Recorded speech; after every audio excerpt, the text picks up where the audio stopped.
Menindaklanjuti menjamurnya peminat olahraga sepeda hingga munculnya berbagai komunitas sepeda di Palembang, pemerintah Kota Palembang melaunching jalur khusus bagi pesepeda di sejumlah ruas jalan pada Minggu 11 Oktober 2020 bertempat di Kambang Iwak, Palembang.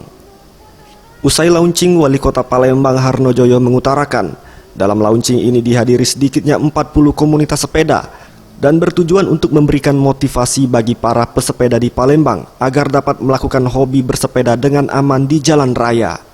Dihimbau kepada para pesepeda di Palembang untuk mematuhi aturan di jalan raya dan aturan yang sudah disiapkan oleh Dishub Palembang untuk menghindari resiko kecelakaan.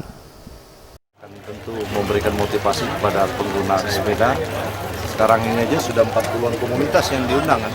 Jadi komunitas itu kan, jadi peserta sudah cukup banyak sekali. Jadi sudah penting bagi kita untuk mewujudkan jalur sepeda yang aman. Sementara itu, Kepala Dinas Perhubungan Palembang mengatakan, dari launching ini setidaknya terdapat 3 rute jalur sepeda di Palembang, yakni rute Kambang Iwak Benteng Kuta Besak sepanjang 4 km, rute Jakabaring Benteng Kuta Besak sepanjang 12 km, dan rute Kambang Iwak PS Mall sepanjang 6 km.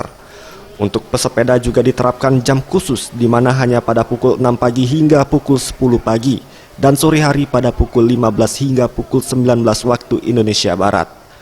Pada pukul pagi 05.00 sampai dengan 10.00, sore pukul 15.00 sampai dengan 19.00. Tim Liputan Sriwijaya TV.